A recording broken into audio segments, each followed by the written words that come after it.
Welcome to the Agile Wire. Brought to you by Wisconsin Agility. We want you to get agile and stay agile. Now here are your hosts, Jeff Bubolz and Chad Beier. And we're recording. All right, kick us off, Jeff. All right, we got Chris Stone on the podcast. Chris, welcome from the UK.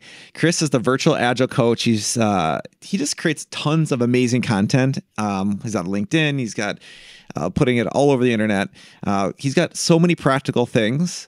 So if you're doing anything in the agile space, you definitely got to check out Chris. But Chris, I just got to know, like, you're coming up with so much content. Like, how do you do it? Like, what's your inspiration? Like, how do you find time to come up with all these great ideas? There is a question that I could spend hours talking about in itself. First thing I'm going to do, because it's fresh in my mind though, is let you know about a little rebrand. I actually don't call myself the virtual agile coach anymore. It's more the continuous improvement coach. Okay. And there's a reason for that I'm sure we'll explore later. But just before I address that other question, I thought I'd highlight that. As for inspiration, creativity, creations, and how I find time for it, it's something I enjoy, which really helps. You know, the more you enjoy something and are passionate about it, it's easier to do so consistently. It feels less like a chore. Admin, for example, is an absolute chore for me, so I'll avoid it as much as possible. Try and get me to, book flights or try and get me to fill out invoices and things like that. Yeah, I'll put that off as long as I can. But when it comes to a new concept that inspires me, I can knock that out instantly and just share it. And then I get like an instant feedback loop because I see all the people using it and how it's helped them. So the honest answer is the creativity I've learned comes from my ADHD. So it is a consequence of a spicy brain. And it's also just something I enjoy. And I've used the creativity side of things as an outlet for mental health as well. Awesome. Yeah, I know one of your posts that stands out to me. I believe you did something with Back to the Future themes. I swear you did one with. That's one of many themes. So that's a Back to the Future spective. So it's a retro format. That's a future perspective because you can identify ways to improve by looking to the future, not just reflecting on the past. So in that retrospective, you jump into the team's metaphorical DeLorean, you set a destination time in the future, and you begin to explore, hey, what does success look like for us in this time frame? What would a newspaper article or an Amazon review or whatever format you want to use, what would they be saying about us? What would our customers be saying about us by then? And you use that as a way of teasing out ways you can improve and indeed achieve those potential goals that you've identified there. Yeah, it's great. I love it. So tell me why this shift in the name from virtual coach to continuous improvement? Well, there is a lot of stigma at the moment around Agile, I believe. I think fundamentally, the challenge is that it's a low barrier to entry for the profession. There is an easy route into it. You take a certification and then suddenly someone's called themselves an Agile coach on their profile on LinkedIn. They go into companies, they potentially don't deliver the outcomes that someone's expecting from Agile. And then perhaps that certification or Agile itself gets a bad name. Additionally, you've got the fact that everything seems to be Agile, right? It's a commodity now. There's Agile HR, there's Agile marketing. And that's not that I don't believe in Agile. It's just that we're talking about it so much that I think people are getting frustrated with how much we're talking about it. So, leaders don't care if you're Agile, right? They care about the outcomes. Customers don't really care if you're Agile. They care about the results you deliver, the way your product makes them feel, how you save them time and energy. They don't care how many story points you deliver or whether you use this methodology or that. What I do believe is that fundamentally, regardless of your industry, regardless of the type of product you build, everyone cares about improvement. And that's why I have pivoted towards that side of things, because I start with the outcome in mind. I focus on the ways of working, and that could be a mixture of agile, waterfall, change management, systems thinking, many schools of thought. how are those continuous how are these ways of working, helping you achieve those outcomes? And then how are you continuously improving those ways of working? And then it's all an experiment in helping a client find what fits for them in their context. There's why I've pivoted. Yeah, I love it. I mean, I share so much of that in spirit, because if you look at everything, right, everything related or adjacent to Agile that led up to the coining of the word in 2001, right? Like Scrum, Extreme Programming, Kanban, the Toyota Way, Six Sigma, like they all have a theory of constraints, right? The goal by Eli Goldratt. Like they're all basically have some structure of improvement built into them, right? And they're all mostly focused on business outcomes. So if you just take the common pattern, like Jeff and I have had this conversation over the years, like if we stripped away all the existing words and said we can't use them and we just have to describe just like what is the essence of what we're really trying to do, I think it is. It's just continuous improvement. And I think, I don't know, maybe your thoughts, I'm curious on your thoughts on this too, but why is the word continuous so easy to drop when it comes to like rolling up your sleeves and actually making change? You know what I mean? Like yeah. Even just the phrase agile transformation, we've already lost the plot. Like transformation means you're going towards a certain point. How about continuously transforming? But we don't use those words, and so we lose it. Yeah, I mean, I don't personally use transformation myself as language, just because by its very meaning, it suggests a fixed finish point, right? It suggests you will emerge from your cocoon of agile into a beautiful agile butterfly, and you'll be done, and you'll fly away blissfully. And that's the thing, is that the people who end up buying into these transformations, that's the way they expect it to be. It's a 2-year thing, and then we're finished and we're agile and we don't have to invest any more time and energy into it. But that's not the case. It's more evolutionary. The words of the Agile Manifesto itself is we're continuously discovering better ways of delivering software. And obviously that's no longer the case because we apply it to beyond software, but continuously discovering isn't transformation. So for me, it's more an evolutionary term. Now, why is it so easy to just drop continuous? Because it's difficult. Right? Think of human nature. We seek the path of least resistance. We want things quick, easy, fast, cheap. And doing things continuously takes effort, takes time, takes money, and therefore it takes discipline, and therefore it's easier to stop doing.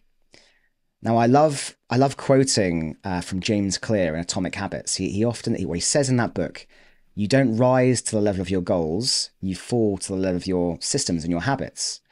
And to me, continuous improvement is a habit, right? You've got to build that into your DNA. You've got to practice it on a daily basis.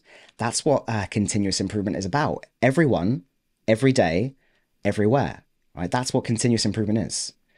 And it's easily forgotten. It easily becomes a side of desk thing in pursuit of the shiny stuff, the new features, the latest trend, the latest fire, and it just becomes this side of desk thing. And if it's side of desk, it just won't get done.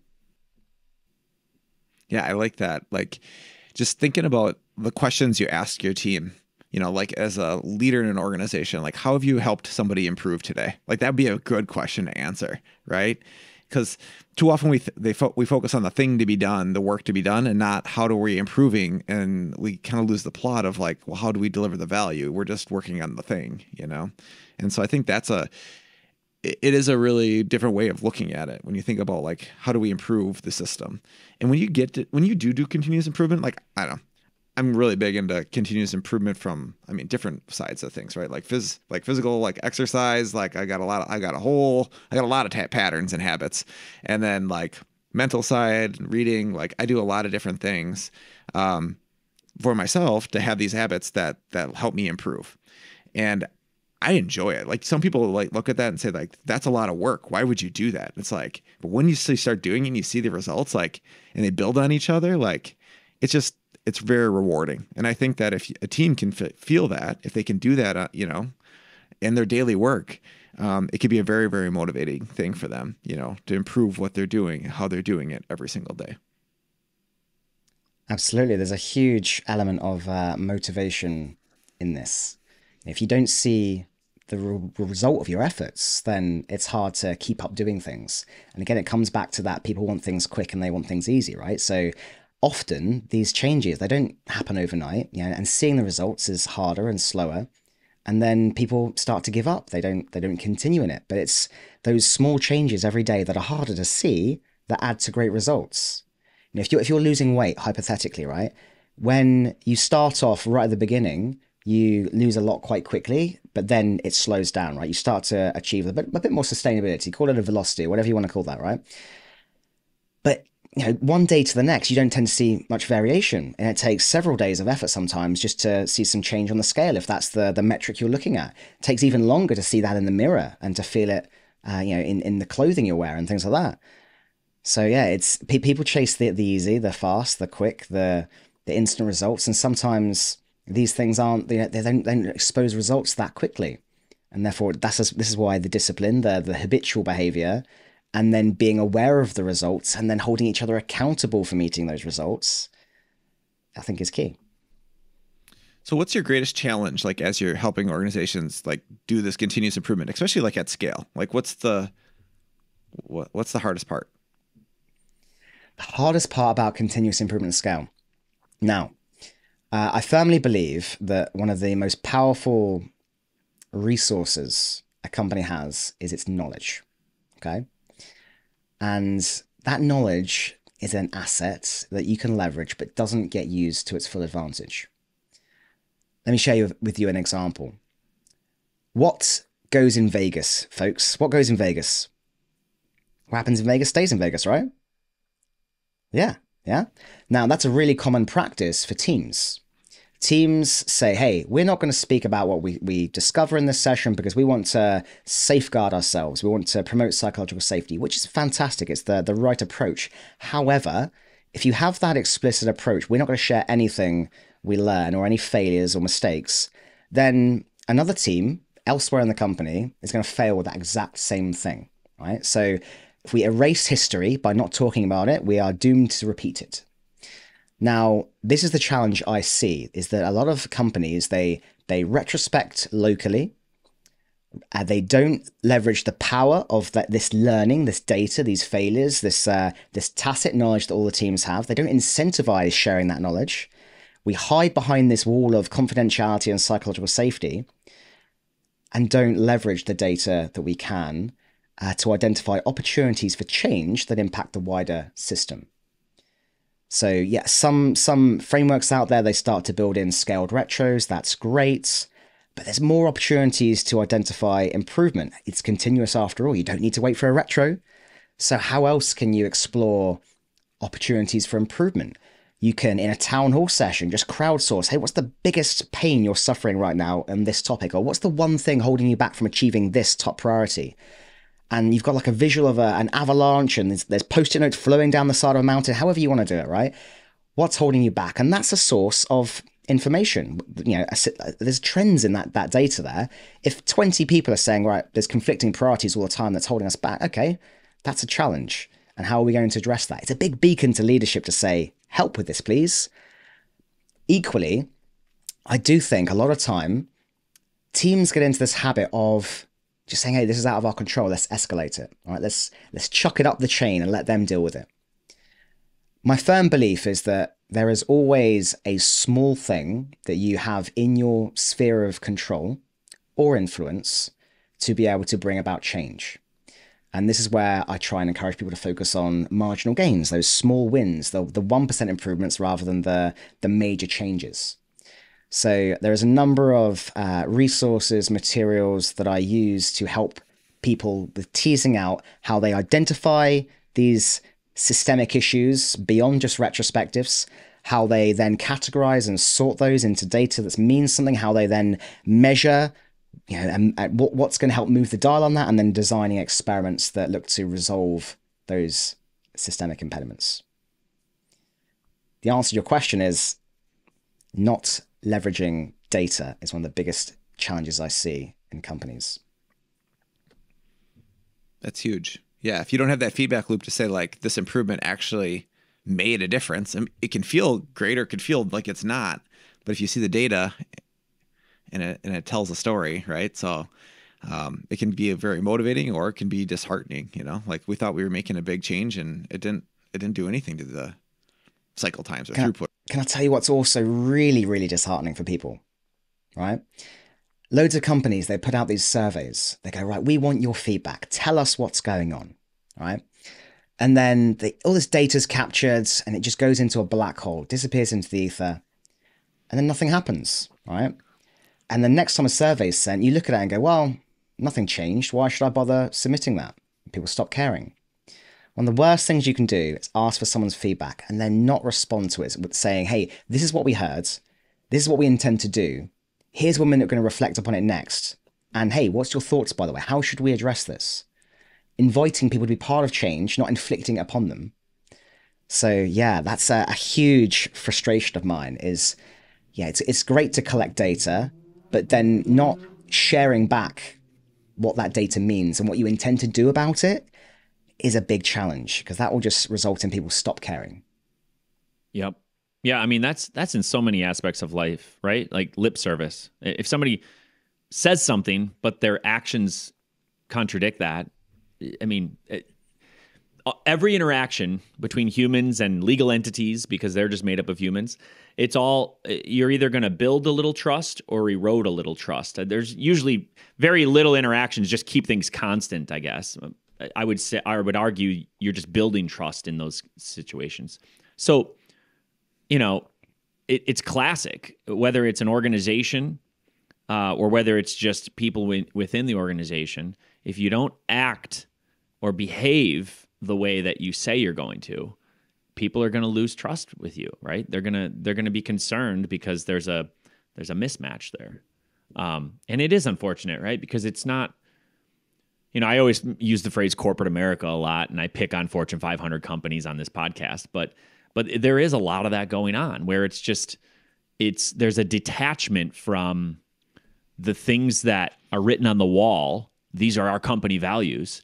And then actually how people walk through the halls and behave on a daily basis. And it's just, there's exceptions, unfortunately, I guess, because I wish it wasn't an exception. There's great organizations out there and there's great people within them. But if you really look at the systems thinking, spin on it, some of the structures within these organizations they just don't, they're not a breeding ground for increased trust levels. Yeah, it's often the system that's failing the people rather than the people failing the system, right? That's a firm belief of mine as well. And you touched upon company values. That's a fascinating one as well. I did some research on this just via LinkedIn, just a little bit of a poll, and I said, hey, folks, how many of your company values can you honestly remember, right? The vast majority, I can't remember the exact statistic. I can dig it out another time if you'd like, but I'm pretty sure the highest voted response was maybe like 2 out of 5. So you've got these company values, which are supposedly on walls everywhere, and the things that you're supposed to live and breathe that you're maybe measured against from a performance appraisal perspective, but people barely remember them. They didn't sign up to them. They were often, the things that were decided by a leader or a marketer somewhere along the line to say, this sounds like it would be good. This is what we should be. And then you maybe when you first join as you're onboarding, you're indoctrinated with these company values. I once, by the way, joined a company, and part of the onboarding process, they asked us to make a video with the onboarding group I was with that somehow demonstrated each of the company values. And one of them was Agile, and I thought that was funny. But yeah, you get that indoctrination. And then after that, it's just, we're not going to talk about them again for a long time. Maybe they come up during your appraisal. So it's lip service. It's not demonstrating through action. And if they're not regularly exposed, thought about, discussed, lived, then they are just lip service. Another quote I often refer to is just from Elvis Presley: a little less conversation, a little more action. So less talking about things and just do them. See, there's your creative coming out again. You could do a whole you could do a whole virtual post on that. There already is an Elvis retrospective out there, and I didn't create it. The Elvis retrospective was one of the first ones that inspired me to create my own. Oh, nice. Awesome. Yeah, I love all your movie references too. I think, I don't know if we're like very close to the same age, but I feel like we are based on all the movie references you use and so much of your creative materials. That 80s, 90s era feels like very strong in your, your repertoire. And for me, I relate to it so well. It's just, I love it. All I'll say, Chad, is the only way I relate to you right now is the fact that you've got a great looking beard and that you're from Wisconsin. Other than that, you've already shunned me miserably because I was invited onto the show to drink beer with you. And it's 9 a.m. for you folks. You claim to be from Wisconsin and you're not drinking a beer. So although you claim to be of a similar age, I don't think you are. If you were my age, you'd have a beer right now. All I'll say is, we'll let the listeners judge us. The listeners who are in Wisconsin, you tell us if we're, it's 9:30 a.m. here. So for us, so are we? Are we living up to Wisconsin reputation? You let us know in the comments. You should have a spotted cow in your hand right now. We should. We should. I at least have one in my fridge, so I just don't have it in my hand at this hour of the day. The problem is, there's consequences. And starting at 9:30 might lead to more consequences throughout the rest of my day. Yeah, it's a slippery slope. Fair enough. Yeah. I'll let you off, I'll let you off, guys. Next time. Yeah. But I love all the creativity. And I lost my train of thought. I was gonna take this somewhere too. What were we just talking about? We were talking about the trust thing. Yeah, I just want to tell a brief story. So, I love being a boat rocker and a change agent. And Jeff maybe knows the story I'm going to tell, but I like to pat myself on the back for this. And I always look back, years later, and I was like, oh, that was a pretty cool move that I pulled off, right? But in the moment, I was just trying to be this lone nut change agent. So anyway, we had a client, and they had this large atrium area where a lot of people, congregated, had lunch. And in the morning, I would arrive about halfway up this stairwell that was exposed to this large atrium area. They had the company values all listed on these like really nice looking, kind of like plaque on the wall. And the beginning of the day, I would stop while a bunch of people are coming into work, and I would just sit there and read them and absorb them. And, as an outside consultant, I was just trying to do my best throughout that day. If I read them every day and looked at them, then they would be fresh in my mind. And then throughout the day, I would look for opportunities to sort of put those in action, right? But the cool part that I remember was like, so many people would be like, what the hell are you doing? Like, what are you doing?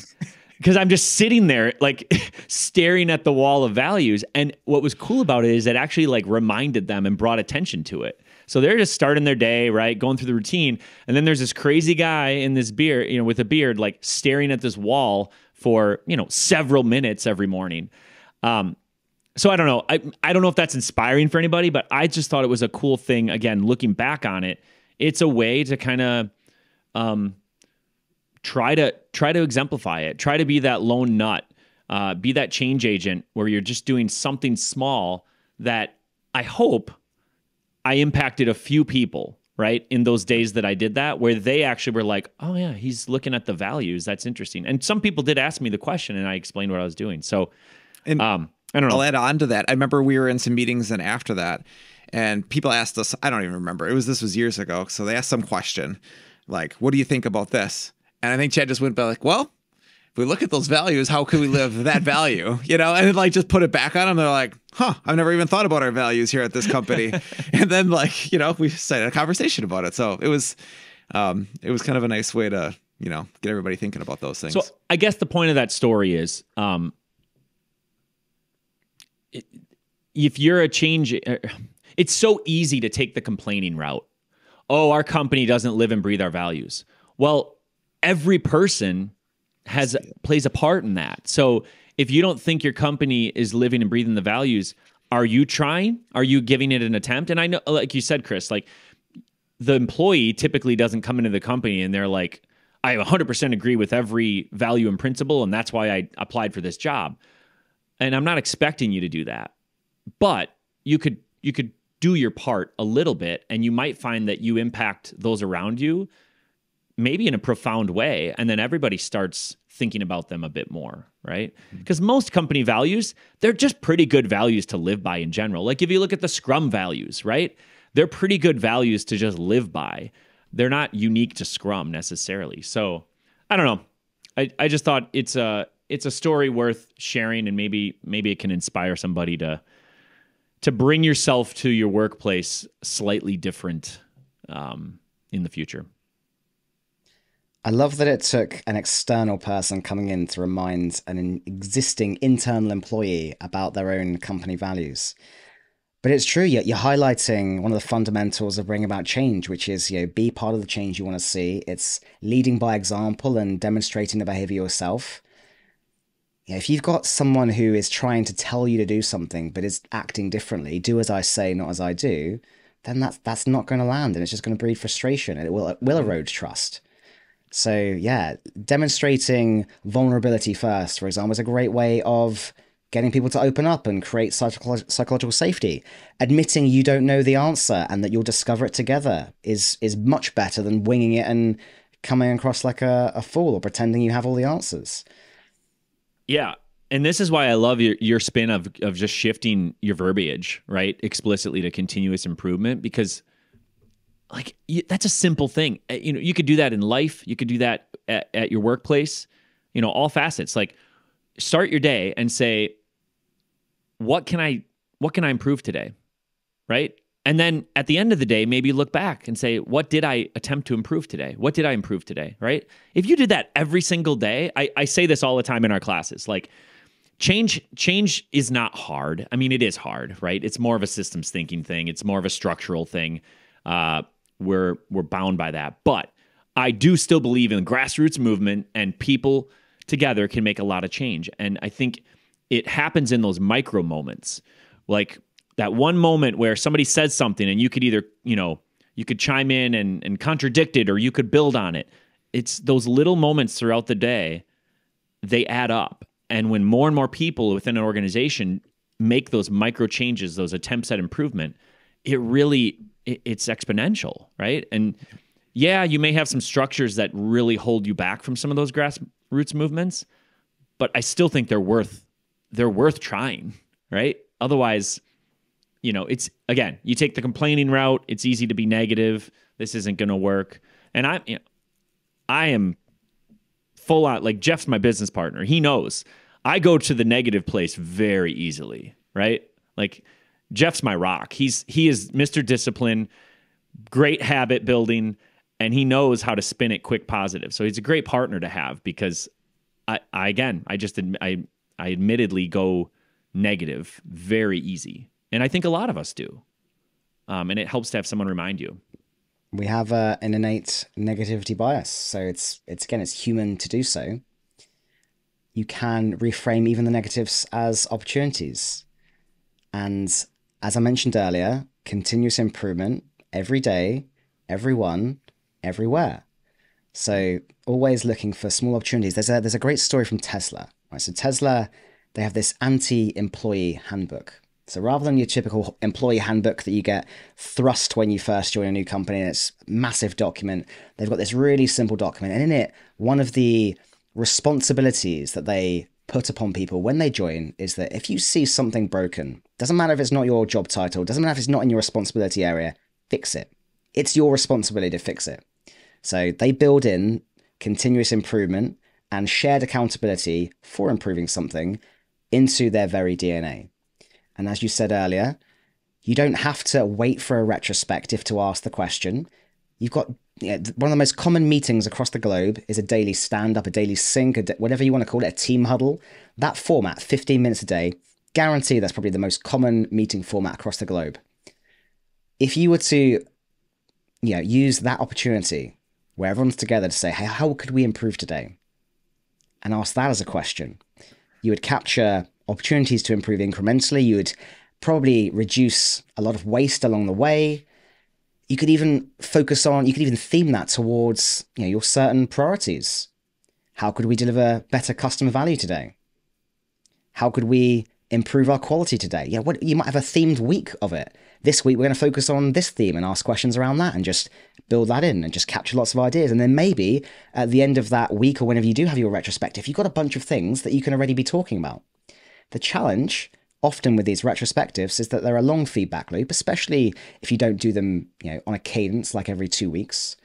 And then it becomes the question of, hey, where could we improve? And you've got to think back across the past 2-4 weeks, whatever it may be. And I can't remember what I had for lunch yesterday, let alone how I felt in that moment 3 or 4 weeks ago when I was working on that particular thing. So, and also fundamentally, ideas, innovation, thinking doesn't happen in a vacuum, right? Some people need to reflect on things differently than others. Some people they think to talk. Some people talk to think. Now, I get my best ideas when I'm moving, when I'm out walking, not when I'm sat on a desk or in a workshop with people. My best ideas come when I'm mobile. And therefore, if you create an environment where people can capture ideas, opportunities for improvement, whenever they think of them, asynchronously, contribute them somewhere, and then you reflect upon them in some sort of synchronous communication session, again, I find that's a far better outcome. You allow people to contribute in a way that fits them, their personal learning style, rather than forcing a bunch of people that are maybe not the most vocal to suddenly come up with opportunities to improve and innovate, do it now. It doesn't necessarily work. Mm-hmm. Yep. That's awesome. I think you need a t-shirt. Did I hear that correctly? Continuously improve. Everyone, every day, everywhere. Yeah, You need a t-shirt for that. That's not my wording, by the way, but it's something I believe in. It's some of the core principles of continuous improvement. It goes back to Toyota Production Systems and their application of Kaizen. The fundamental belief is that it happens everywhere, every day, by everyone. So yeah, I might make some t-shirts about that. I think it'd be great. That's a positive one to influence people around you, right? Awesome. Cool. This has been awesome. Anything you want to plug, Chris? I'm not the biggest plugger of things. I tend to just give away most of my stuff for free. I guess, there's a lot of free resources on my website, virtuallyagile.co.uk. It's changed from the Virtual Agile Coach. You'll notice that. Virtual Agile is my company. And there's hundreds of freely accessible templates in pretty much any whiteboard you can think of, from retrospectives to workshops to agile games and canvases. So check that out. I have my own podcast. It's also called Virtually Agile. I've had some great guests. Perhaps I'll have to invite you gents on sometime. I run a meetup every few weeks. That again has lots of guests. It's a community thing. And if you are looking to speak on that, have your opportunity to share your voice, become practiced in public speaking, you are welcome to reach out. The last one, I guess it's less of it's more of an idea, it's an experiment. I'm thinking, I put this out recently, of creating like an Only Chris. Imagine OnlyFans, but for just Chris. And just sharing like a way that people can support my work. And I'm not talking about spicy stuff, right? I'm not going to start taking my top off and being naughty yet, but who knows? If you chuck enough money my way, maybe I'll be convinced. But the plan is to offer people the opportunity to get extra perks, custom made content, access to my brain for ideas, custom videos on certain topics. So look out for that. That's all I'll say. That sounds awesome. Very fun. Very cool. Are you gonna? So it's so funny because this is the first time I've met you and talked to you, right? And you're known on, at least where I see you on LinkedIn, for your classic, I don't know if you probably even have a name for it, but your look. There it is. There it is. There it is. Yeah, I was going to say. You see it. I was going to be like, how quickly can you go into that? And you just nailed it. So for anyone listening, or you're going to miss it if you're not on video, but I'm totally going to snag that for the thumbnail for the episode right there. That's it. Do it. Honestly, right? So I'll just tell you a very brief story about that, right? I've had a bunch of people come up to me and say, hey, where did that come from? Why did you do that? And the honest answer is, A, it's the default face that I seem to pull in front of a camera. Like, my friends know me for it. They're like, he's got one look and that's it. They once caught me not doing that in a photo, and they're like, what the hell? Where did that come from? He's actually smiling like a normal person. Secondly, it's just me not taking myself too seriously. So I kind of started doing it, and now I'm known enough for it that people want me to do it in photos. When I see them at a conference, like, oh, can we get a photo with you? Can you do the face? I'm like, sure, here you go, and just instantly it comes out. So it's great because when you don't meet somebody and you see, like, you literally do have almost every photo online that I see with that look.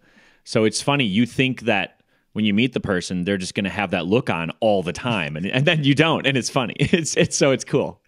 It's very awesome. All right. Well, thanks so much. This was a blast.